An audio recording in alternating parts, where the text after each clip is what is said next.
Well, hello everyone. This is Vlog 5 with Nathan, and I'm sorry I'm a bit sick, so I look a bit weird tonight, but yeah, this is Vlog 5 testimony.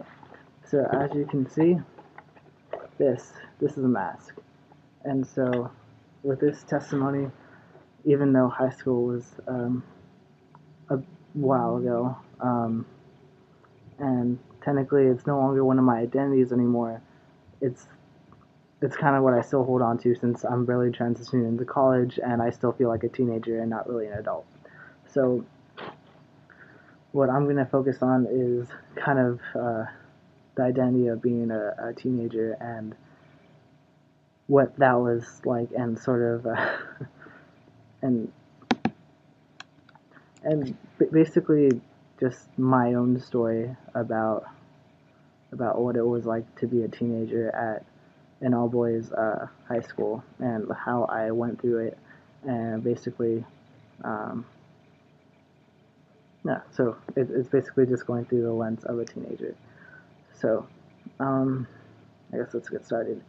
When I went into high school, I, I I didn't really want to go to an all boys Catholic high school. I was denied due to financial reasons, and it was it was kind of difficult that I couldn't go to some of my favorite ones like Loyola or LaSalle. This is back in California, so I know none of you really recognize that, but those were like one of the top schools in that area, and I was denied.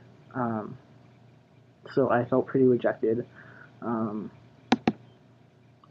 it wasn't just that; it was by relationships and other things like that, and I was still dealing with my own sexuality, and it was more or less this sort of fight to try to figure out who I was, if I was bi, if I wasn't. I was basically curious.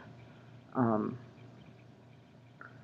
yeah, so I never even was like this. I had really short hair, like probably right around here.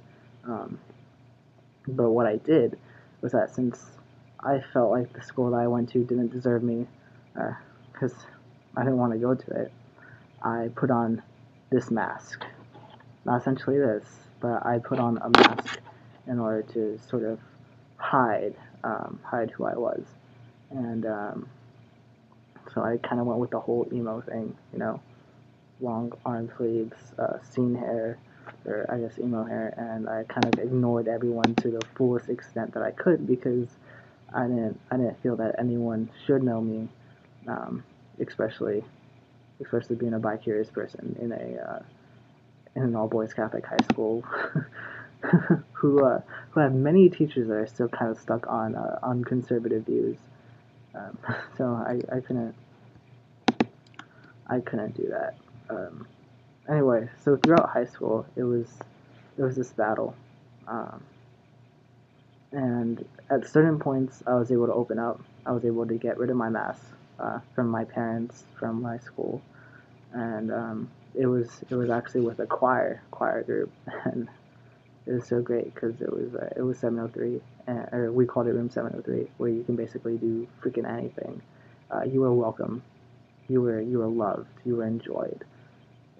You could do anything, and you were essentially free. And so that was the only time where I became free, or where I became myself. I couldn't do that with my own family because they were still kind of spread apart and doing their own thing. There was a bit of fighting at home. I didn't really get along with my brothers, and everyone was kind of exploring themselves, and I was left alone.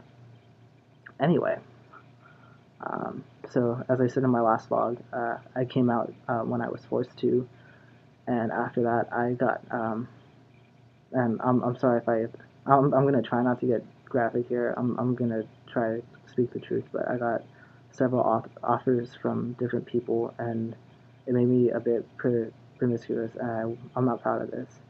And then once 703 fell apart, um, it was a battle between my morals that I learned, and and kind of kind of fitting in like I did in 703, and this was really bad because I kind of hit a really sort of spiral, and I kind of did whatever I wanted when I wanted.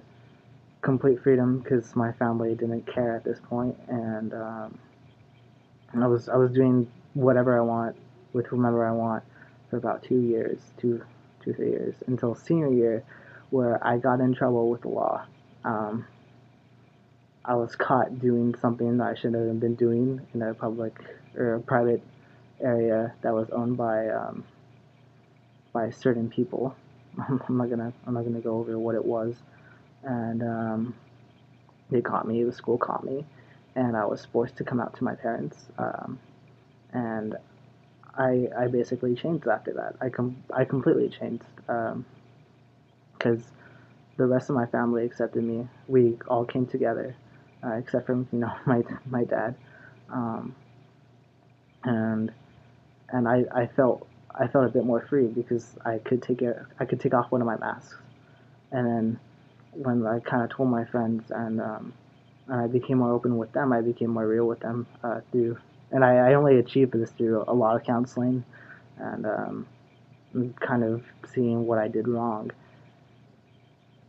and it was great because instead of having any of these stupid masks, that hold you back from being your true self, from being something who you should be, because you want to fit in as a teenager, or basically as anyone, even right now, trying to find your place in college.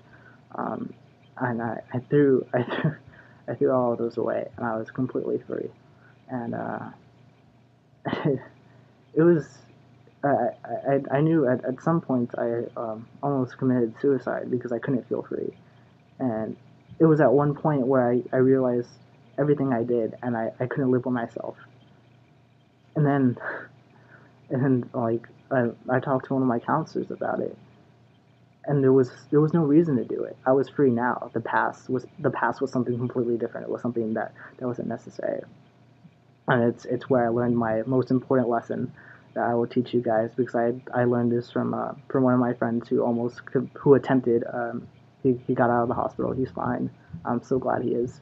Um, the past is or depression is worrying about the past. The future, anxiety is worrying about the future. The only thing you can control is now, and I learned that, and I kind of got over everything that I did before, and I talked at several retreats about my story, and I try to kind of pass on, like, use your morals, don't use these stupid masks, be who you are. If people don't accept you, they're not the kind of people that you want to be with.